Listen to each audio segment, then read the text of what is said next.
And welcome back. Our first guest spent the majority of his career as a community organizer.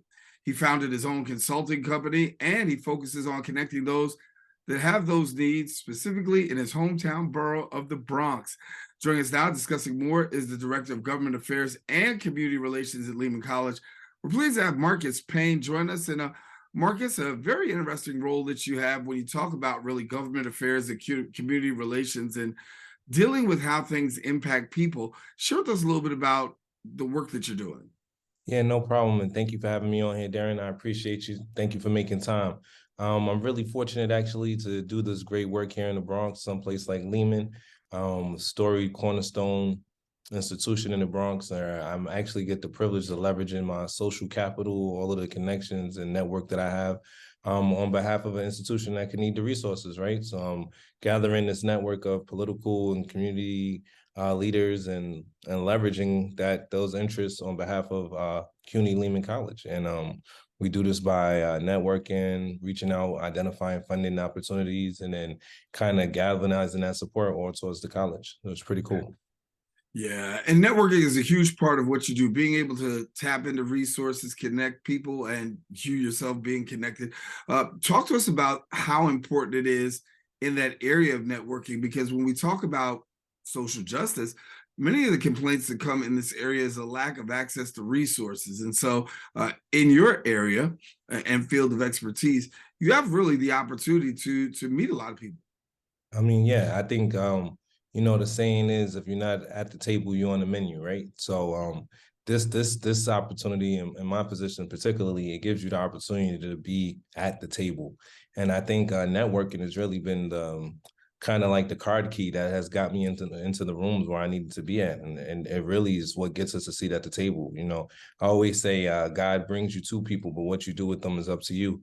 And so, throughout my career, I've been fortunate enough to work for the Bronx Chamber of Commerce. I work with, Bronx Democratic County Committee, and going in those rooms and not just seeing these events as parties and opportunities to rub shoulders, but seeing them as opportunities to really build my network, right? Because it's not just who you know, is what they know you for, and do they know you, So being able to either invite people to events or give them opportunities where we could join forces on mutually interested endeavors, right? And being able to show and prove in that context is what really gives you the stepping stones, kind of the building blocks for you to kind of lend that support towards other areas that might be important. So if I work with a city council person or a state legislator on a cannabis initiative, and I was able to provide a platform and get people in the room to hear to kind of garner some support, now I'm able to leverage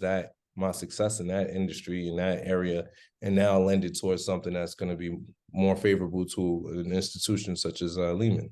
And so just really, taking advantage of when you get invited to events and not just looking at them as an opportunity to party, but looking at them as an opportunity to kind of build your network, your kind of coalition of the willing, your net worth, so to speak, has really opened a lot of doors for me and it really has kept them open.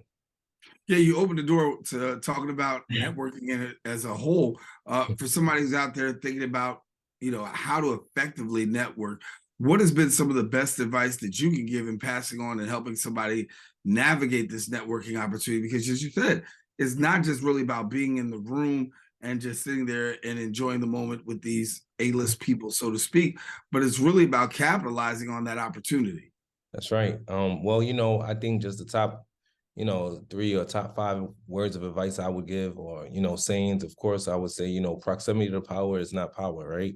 So, never feel just because you're next to power that makes you powerful. Being next to power is cool and all, but what you do with that resource is really where you're going to find your strength. Another thing I would say is know the room. Try your best to do research on people before you go into the room, who's going to be there, whether it's the speakers or the staff. Staff is so very important. A lot of times they're the ones that keep the door open for you. I think number 3, I would also say, know that you're important. You're in that room for a reason. And that person who you're looking to talk to is just as curious as you are as to why you might be in that room. So, make that a point to prove and go out there and let them know. Number 2, nonverbal communication is important. Try your best to get comfortable Nobody wants to talk to somebody that's nervous. So, if you could get yourself comfortable as soon as possible, it'll really, open more doors from you. I find if you're censored, you're able to kind of gravitate and draw people to you. And number one, um, you know, know that being in the room is important, but it's more important what you do after you leave that room. So, we're trying to collect cards and meet people and scan our phones and get LinkedIn and all of this networking that's taking place. But please try your best to leave from there and get in contact with these people within the next 24 to 48 hours if you can. Keep a self contact. You're not the only person that person met. That person probably met 20 to 30 people in that very room. What's going to be the thing that's going to differentiate you? What's going to allow you to stand out? And most of the time, that's the follow up, right? The Yeah. follow up and the follow through is really what makes the difference. So, being in the room is important, but really, what you do after the room is probably the most important thing. Well, being invited to the room is important, as you said, and you've mastered that in terms of being invited to the room with so many times that you have the opportunity with your community relations background to be able to network. But the other aspect of that is also you gather people in the room. I know that you have some events that you have going on as well. I want you to share a little bit about, because you have a suit and tie event, and bring our viewers into focus as to the purpose of the suit and tie event and what takes place there. Yeah, so I also run an organization called Bronx Fathers Taking Action. Bronx Fathers Taking Action, we help organize and support the fatherhood efforts in the Bronx, as well as the city as a whole. So we affiliated with the New York City Dad Group, Real Dads Network, the Dad Gang, all of the fatherhood groups that are active in our beautiful city, and we create opportunities where we can support dads. So the suit and tie drive is something that we try to do to make sure that dads and soon to be fathers have the clothes that they need to either apply for jobs or, work their business or, go to work, whatever is their opportunities to do. We just want to make sure that we have a support system built around to, help people grow, as not only grow as parents, but grow as families. And additionally, we also have a Knicks game coming up at the end of the month. I want to say just on the 27th. That's where we'll be going to the Knicks for MSG for HBCU week, celebrating the HBCUs, historically Black colleges and universities. So we're bringing out a whole bunch of parents and their children with a group called Travel with Chaz. We're going to the Knicks game. It's going to be a fantastic night just to celebrate the culture. And then the day before Father's Day, we do this great event on Father's Eve, we call it. And it's a flag football game in Morningside Park. And we bring out all the dads. We go to a restaurant afterwards, and it's free, and it's fun, and it's family-filled activities. And so we try to offer these things to the community at no cost, just because we just think it's important to, shout out to the dads and support them in any way that we can. And we're really just trying to remove the stigmas and excuses. The stigmas of people believing their fathers aren't around or active, and then the excuses, the reasons why, these things don't happen. So anything that we can do to remove those obstacles on behalf of a father, which is, in the best interest for a family, that's what we're here to do. Unpack that stigma for me, because when we talk about fathers being present in the lives of their children and fathers being in the home, I know recent statistics show that when it comes to African American fathers, we're just on par and doing better than the national average in terms of actually being in the home and also being present in the lives of kids, even if you're not in the home. That's right. That's right. And I appreciate you saying unpack that, right? Because, a lot of it, we're really just correcting, the misperception that African American fathers are not around or active. And a lot of times, you see the math scores increase, you see reading, you see verbal communication, and those things increase when the father's around. But even a father is not in the house, that doesn't mean they're not around. And I think we have to create opportunities to give, fathers active and easy opportunities to be involved and to make an impact. And so we try our best to just show it. I think more than anything, we're, correcting at least a decade's worth of, contrasting imagery to show that fathers weren't there. We're like, hey, no, we're here. Here, we're sending you the pictures. We was at this event. We're in the schools. I'm reading to the children. There's a problem with my daughter's school. I make sure that I'm one of the first people to have the conversations. I'm reaching out to other dads and I'm saying, hey, other dad, my daughter has a problem with your daughter. Let's see if there's a way that we could work it out. It's a lot of times once the kids see that the fathers have a way of communication, or the parents, and it's peaceful, it tends to build the bridge. And that's what we're doing, man. We're bridge builders every day. Bridge building is important. For you, what does it mean for you really to be able to gel together, fathers back with families and community? Because you got a lot of different passions, but this is a particular passion of yours where you're actually able to get fathers to be able to gel together with both family and community. So tell me about that. And then also tell me, what's the reception that you get from fathers when you have these conversations? Because there's always this stigma that men are not always forthcoming or wanting to be active in such activities, but you got the boots on the ground. What are you finding? You're asking really good questions, Daren. I mean, that's why you're D on is that side fine, of man. the They call camera. me D too. That's all right. For real, you asking good questions, D. That's why you're on that side of the camera. But it creates an environment that will surprise you.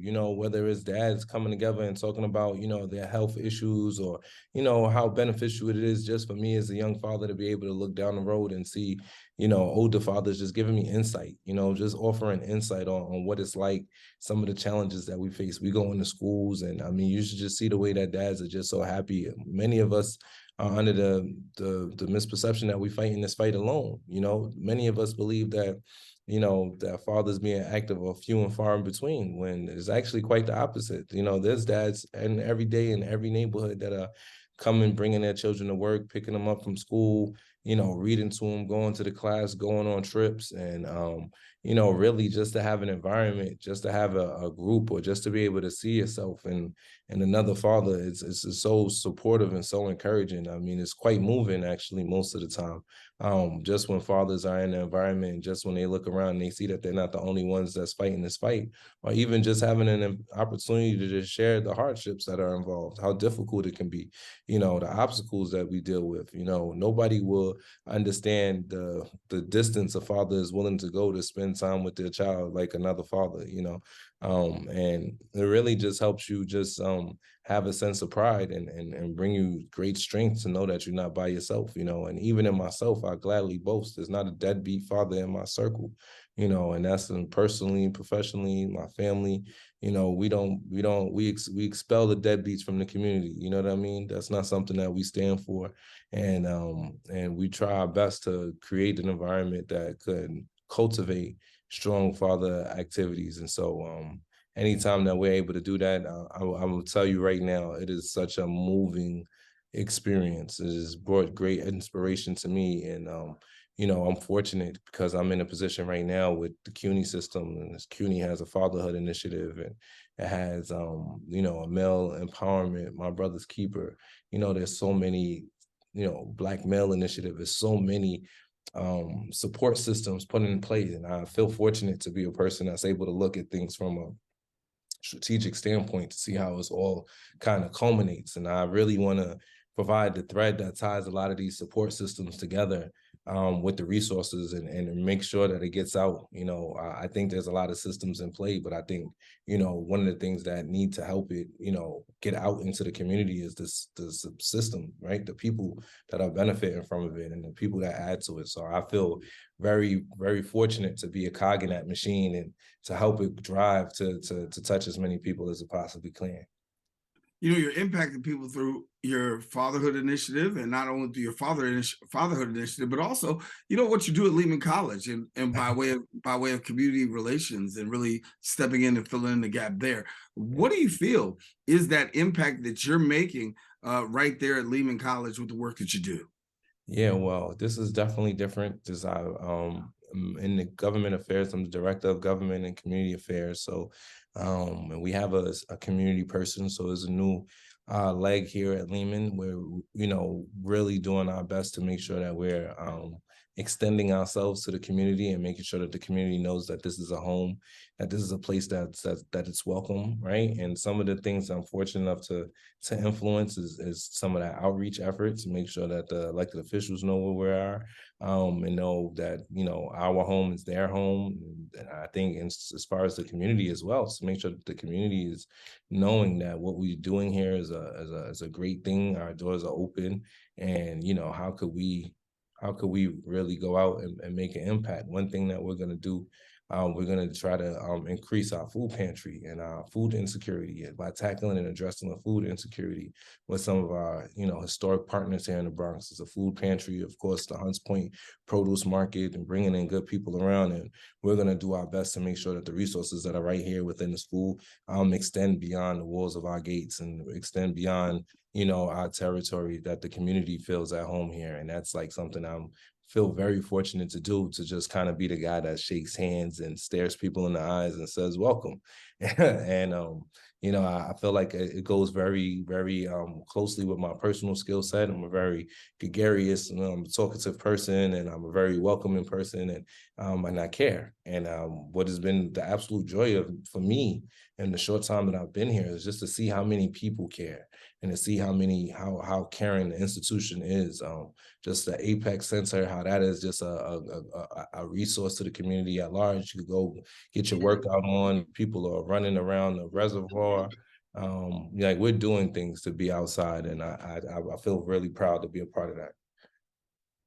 Well, I want to let you know it's been great talking to you. Really, you're doing some great work in the community, and what you're doing is really making a difference, impacting from families to the work at the college. And want to wish you continued success. Thank you for explaining some of these things, because it's important to destigmatize some of these stereotypes that are out there, particularly when it comes to Black fathers and fathers being active in the lives of so many people. But Marques, thank you so much for being with us.